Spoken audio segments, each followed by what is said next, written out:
Game changer trailer launch అయినప్పటి నుంచి launch అయ్యి కొద్దిసేపు అయింది కానీ ఈ కొద్దిసేపట్లో 1 మిలియన్ క్రాస్ అయింది అని చెప్పొచ్చు.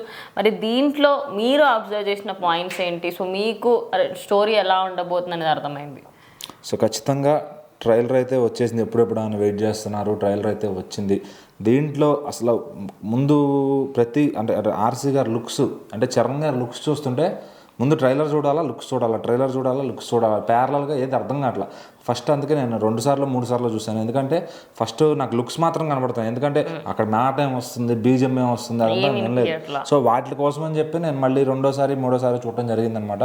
సో ఫస్ట్ అయితే సినిమా ఎలా ఉన్నా రామ్ చరణ్ గారి లుక్స్తో సినిమాకైతే జనాలను పుల్ చేస్తారని అర్థమవుతుంది. So career best looks and చాలా ఎక్కువ లేయర్స్ ఉన్న లుక్స్ అని కనబడుతుంది ఇక్కడ. సో శంకర్ గారికి ఆ విషయంలో హ్యాట్స్ ఆఫ్. ఎందుకంటే వాళ్ళు తమిళ హీరోల కన్నా కూడా తెలుగు హీరోని చాలా అందంగా చూపించారు స్క్రీన్ పైన. సో అసలు మొత్తం టీజర్ కట్స్ అంతా కూడా చాలా బ్యూటిఫుల్గా ఉన్నారు రామ్ చరణ్ గారు. అంటే అసలు ఒక గడ్డం ఉన్నా కానీ, గడ్డం లేకపోయినా కానీ, ఆఫీసర్ అయినా కానీ, విలేజ్ క్యారెక్టర్ అయినా కానీ, సో అన్ని వర్షన్స్లో కూడా ఆయన చాలా లుక్ అయితే ఫ్యాంటాస్టిక్గా ఉన్నారు.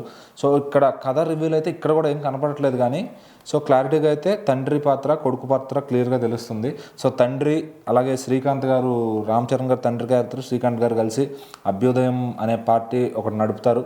సో అక్కడ ఏదో ఫ్లాష్ బ్యాక్ జరుగుతుంది. దాంట్లో అంజలి గారు కూడా ఉంటారు. సో అక్కడ సైకిల్ మీద మనం చిన్నప్పుడు ఉన్న రామ్ చరణ్ చూడొచ్చు, ముందు కూర్చున్నాడు. సో అతను ఇక్కడ ఈ జరిగిన ఫ్లాష్ బ్యాక్ తాలూకు రివెంజ్ అయితే తీర్చుకోబోతున్నాడు ఫ్యూచర్లో అని అర్థమవుతుంది.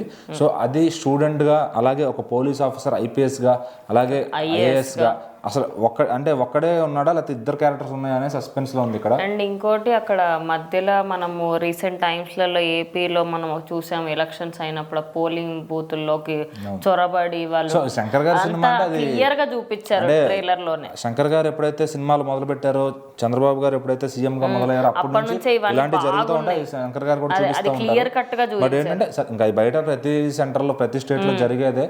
సో అది శంకర్ గారు అంటేనే అట్లాంటి చూపించడమే ఆయన స్పెషాలిటీ. సో ఒక డైలాగ్ ఉంది, మేము పార్టీ పెట్టింది సంపాదించడం కోసం కాదు, సమాజం కోసం అని చెప్పి. సో ఖచ్చితంగా దిల్ రాజు గారు చెప్పినట్టు ఈ మాటలన్నీ కూడా ప్రస్తుత రాజకీయ పరిస్థితులకు అయితే దగ్గరగా ఉంటాయి.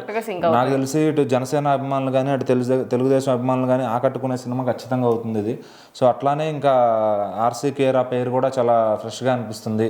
సో అంటే ఏదో కొత్త లవ్ ట్రాక్ కూడా రాసినట్టున్నారు. అలాగే సునీల్ గారి క్యారెక్టర్ కానీ, అటు శ్రీకాంత్ గారు కానీ, ఎస్జే సూర్య గారు అయితే ఇంకా చెప్పక్కర్లా. ఆయన కూడా 2-3 లుక్స్ ఉన్నట్టున్నాయి. పొలిటీషియన్ గా ఆయన కూడా టామ్ అండ్ జెర్రీ రేస్ అయితే ఆయన చిన్న వయసు క్యారెక్టర్ ఒకటి ఉంది, ఆయన ముసలైనట్టుగా ఒకటి చూపించారు, సీఎం అయినాక చూపించారు. ఆ లేయర్స్ కూడా మొత్తం సినిమా చూస్తే కానీ ఎక్కడి నుంచి ఎక్కడ కనెక్ట్ చేస్తారని అర్థం కావట్లేదు. అంటే శ్రీకాంత్ గారి కొడుకు అవుతారా, లేదంటే బ్రదర్ ఏమన్నా అవుతారా అతను, ఆ పిల్లోడు అంటే ఏంటనేది అర్థం కావట్లేదు. సో మొత్తం కూడా సినిమా అంతా కూడా మంచి, చాలా ప్రాపర్ కమర్షియల్ సినిమా, అలాగే కలర్ఫుల్ సినిమా. ఈ మధ్యన మనం అన్నీ చూస్తున్నాం, దేవరా కానీ, సలార్ కానీ అన్నీ కూడా బ్లాక్ కలర్లో ఉంటున్నాయి అనమాట. సో ఈ సినిమా ట్రైలర్ చూస్తే మొత్తం కలర్ఫుల్గా ఒక ఫైట్స్, సాంగ్స్ అన్నీ ఉన్న ఒక మంచి ఎమోషన్ ఉన్న సినిమాలకు కనబడుతుంది. అలాగే అంజలి గారు కూడా చాలా ఎమోషనల్గా యాక్ట్ చేసినట్టు కనబడుతుంది. సో ఓవరాల్గా యాక్టర్స్ అంటారు 100% ఇచ్చారు. ఇంకా ఆడియన్స్ వెళ్ళి థియేటర్లో చూడటమే బ్యాలెన్స్.